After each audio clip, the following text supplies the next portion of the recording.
బాబులా ఉన్నాడు. Yo my friends, నా కూతురు ఎంగేజ్మెంట్ కోసం బెల్జియం నుంచి ప్లాటినం డైమండ్ రింగ్స్ తెప్పించాను. You know how much it costs? 1,50,00,000. 1,50,00,000.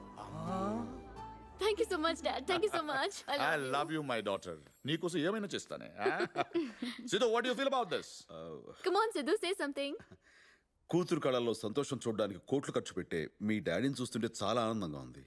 కానీ కొడుకు జీవితంలో జరుగుతున్న మొట్టమొదటి శుభకార్యం చూడడానికి నా తండ్రి ఇక్కడ లేనందుకు బాధగా ఉంది.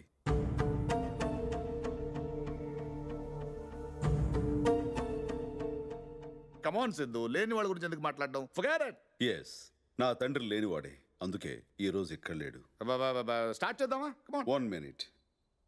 నా గురించి తెలిసిన వాళ్ళందరికీ నా తండ్రి గురించి కూడా తెలియాలి. నా తండ్రి ఒక కూలీ. ఇలాంటి బంగ్లాను కట్టిన వందలాది మంది కూలీల్లో తను ఒక మామూలు కూలీ. రోజుకి 20 రూపాయలు, కేవలం 20 రూపాయలు కూలీ చేసి నన్ను పెంచాడు. తన చెమటతో నన్ను చదివించాడు. నేను 3 పూటలా తినటం కోసం తను 2 పూటలా పస్తుండేవాడు. నా బతుకే తన బతుకు అనుకున్నాడు. నా భవిష్యత్తే తన భవిష్యత్తు అనుకున్నాడే తప్ప తనకంటూ ఓ జీవితం ఉందన్న సంగతే మర్చిపోయాడు. తండ్రి మాట కోసం 14 సంవత్సరాలు వనవాసం చేసిన కొడుకు గురించి మీకు తెలిస్తే, కొడుకు సంతోషం కోసం తన జీవితాన్ని త్యాగం చేసిన తండ్రి గురించి నాకు తెలుసు.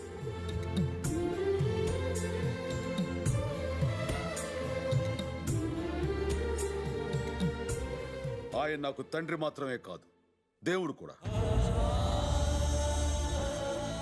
దేవుడున్న ప్రతి చోట గుడి ఉంటుంది. గుడి లేని దేవుడే నా తండ్రి గోవిందరాజులు. సిద్ధు, ఇట్స్ ఓకే, అందరూ వెయిట్ చేస్తున్నారు. ముందు ఇది కానిచ్చేస్తే. ష్యూర్. ఈ రింగు తొడిగే ముందు నాదో కండిషన్. ఏంటది? నువ్వు మీ నాన్న నుంచి విడిపోవాలి. లైఫ్లో మళ్ళీ ఎప్పుడూ కలవకూడదు,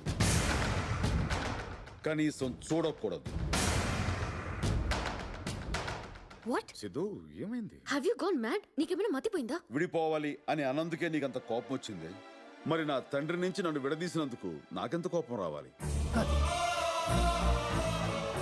ఈ పెళ్లి జరగాలంటే మేము శాశ్వతంగా విడిపోవాలని మీ నాన్న కండిషన్ పెట్టాడు.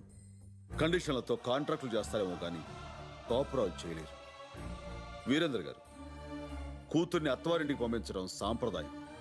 అల్లుడిని ఇల్లరికం తెచ్చుకోవాలనుకోవడం స్వార్థం. దేవుడు లాంటి మా నాన్న ఈ రోజు దిక్కులేని వాడు ఆ మూల ఉండటానికి కారణం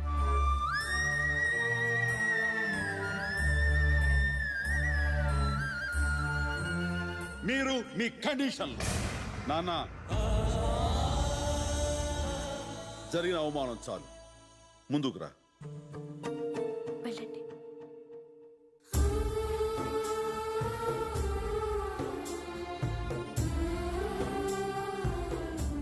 అరే సిద్ధు, ఏంట్రా ఇది? ఇక్కడ దాకొచ్చే శుభకార్యాలు కాదే. నాన్న, శుభం కోరేవాడు చేస్తేనే అది శుభకార్యం అవుతుంది. అతను కోరుకుంటుంది మన శుభం కాదు, అందుకే ఇది జరగదు.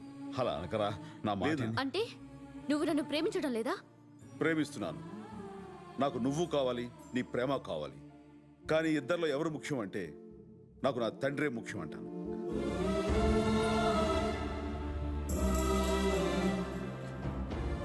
సిద్ధు, నువ్వు నన్ను అవమానిస్తున్నావు. మా నాన్నకు జరిగిన అవమానం కంటే ఇది ఎక్కువేం కాదు. ఇది నీకు తెలియచెప్పాలని ఇంత దూరం తీసుకొచ్చాను. తొందరపడుతున్నావు సిద్ధు. ఇప్పటికే ఆలస్యం చేశాను. పద నాన్న. మా నాన్నతో ఏమన్నావు?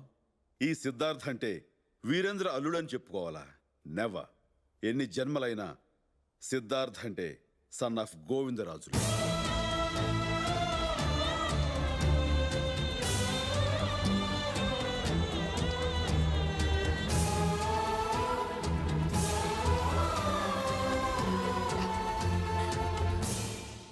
ఇదే పాప. ఓకే బ్రదర్స్, ఒక తల్లి కడుపును పుట్టకపోయినా ఒకే ఆటోలో కలిసి ప్రయాణం చేశాం. ఈ ఇల్లు మీద అండి? అవును బాబు. ఇంత పెద్ద ఇల్లు పెట్టుకుని సోలో ఆటోలో రాక ఇలా షేరింగ్ ఆటోలో వచ్చారేటండి? ప్రజల వద్దకే పాలనలాగా ప్రజలతోనే ప్రయాణం అన్నమాట. నమ్మలేకపోతున్నామండి. ఈ సత్యబాబుకి తెలియదు ఒకటే, అబద్ధం. డౌట్స్ ఏం పెట్టుకోకండి. మీకు ఎప్పుడు రావాలనిపిస్తే అప్పుడు వచ్చేయండి. ఖర్చు లేకుండా కాఫీ తాగుతాం, బిల్లు కట్టకుండా భోంచేద్దాం. సరేనా? అలాగే. బయలుదేరమ్మా, మీకు ఆలస్యం ఎలా ఉంది? వస్తాను. లైన్ చేయండి. నమస్తే సార్. తెంగరాదవలో డబ్బులు ఇవ్వకుండా తప్పించేసుకున్నాం. ఒరే గడిచిరా.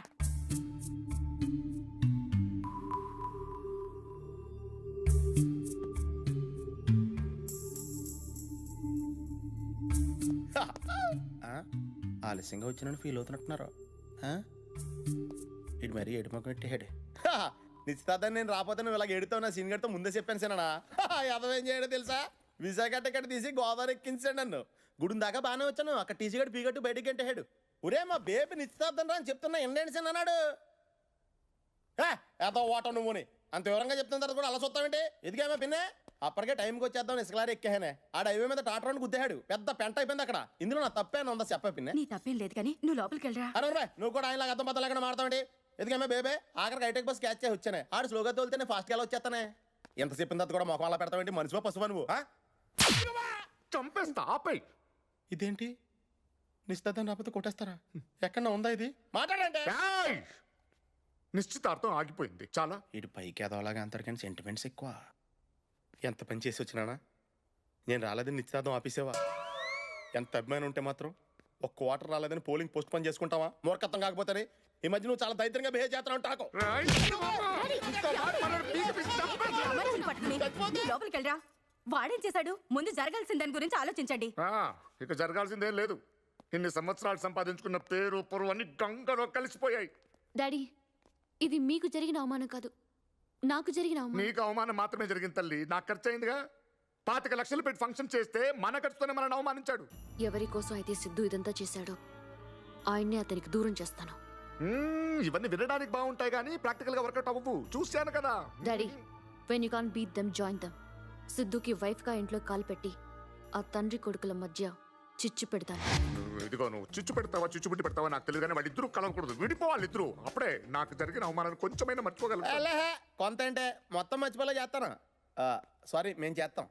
చిన్న ఇంకో 6 నెలల్లో ఎలక్షన్స్ వచ్చేస్తున్నాయి, ఫండ్స్ చూస్తే టైట్గా ఉన్నాయి. నువ్వు వాటి సంగతి చూసుకుంటే నేను బేబక్క సపోర్ట్గా బ్లడ్ ఎట్టేస్తాను. పద బేబక్క ఎల్లు కొంపలు కూల్చేద్దాం. నీ ప్లాన్కి నా పథకం తోడైతే ప్రతిపక్షానికి నరకమే. ఏమే చిన్నోడా, నువ్వు చేసిన పనేం బాగాలేదురా. అంటే ఆయన పెట్టిన కండిషన్స్ నువ్వు ఒప్పుకోవడం బాగుందా? అలాని కాదు, ఎలా అని కాదు, సమయానికి తాతారా వచ్చి చెప్పాడు కాబట్టి సరిపోయింది. లేకపోతే ఏమయ్యేది? డిమాండ్స్ అలా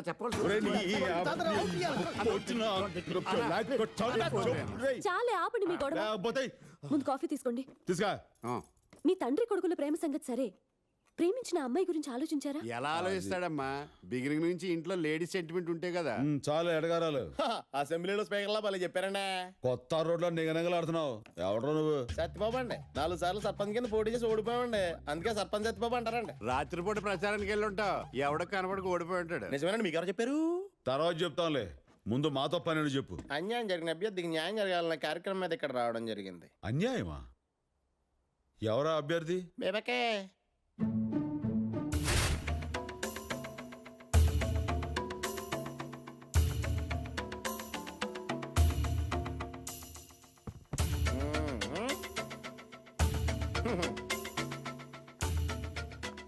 నమస్కారం మావయ్య గారు. నమస్కారం అత్తయ్య గారు. అమ్మా లే. లేమ్మా. ఎందుకు వచ్చావు? మీరన్నా చెప్పండి మావయ్య గారు, కండిషన్ పెట్టి తప్పు చేసింది ఎవరు? మీ నాన్న. ఆ కండిషన్ గురించి నాకు తెలుసా? లేదు. ఆ కండిషన్ ఒప్పుకుంది ఎవరు? నేను. దాంతో నాకేమన్నా సంబంధం ఉందా? నిజం తెలుసుకోకుండా తొందరపడి వచ్చేసింది ఎవరు? వాడు. ఆ ముగ్గురు చేసిన తప్పులకి ఆడదాన్ని నాకెందుకు అన్యాయం జరగాలి చెప్పండి అత్తయ్య గారు. అవునమ్మా. ఏమండి మాట్లాడరే? తప్పే తప్పే తప్పే. నానా, తన సంగతి నీకు తెలియదు. కాసేపు ఇలాగ మాట్లాడిస్తే తనే కరెక్ట్ అనుకుని నన్ను మెడబెట్టుకు బయటికి గెంటేస్తావు. ఇప్పుడు నేను అదే చేయాలనుకుంటున్నాను. గురూజీ, మీరు అధికార పార్టీలో ఉన్న ప్రతిపక్షం మీద జాలి చూపిస్తున్నారండి. థ్యాంక్స్. నోరు మూసుకుంటారా? థ్యాంక్స్. సిద్ధు, మీ నాన్నగారే కావాలని నువ్వు నన్ను వదిలేసి వస్తే, నువ్వే కావాలని నేను మా నాన్నను వదిలేసి వచ్చాను. నన్ను నమ్ము. వాడంటే మా నమ్మేది. నేను నమ్ముతున్నాను. ఈ రోజు నుంచి నువ్వు ఇంటి కోడలివి. నాన్న, నువ్వు నోరు మోయ్. ఏమంటావే? మీ మాటే నా మాట. మీరంతా ఏమంటారా? నువ్వు ఏకగ్రీవంగా ఎన్నికైపోయావా?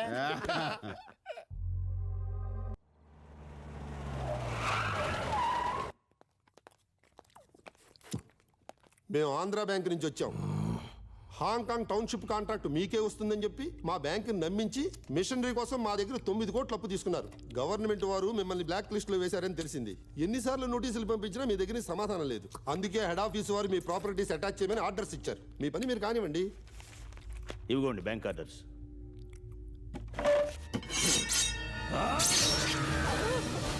నేను తినేటప్పుడు ఎవడైనా డిస్టర్బ్ చేస్తే నాకు కోపం వస్తుంది. ఒక్క వారంలో మీ లోన్ తీరుస్తాను. వెళ్ళండి, వెళ్ళు.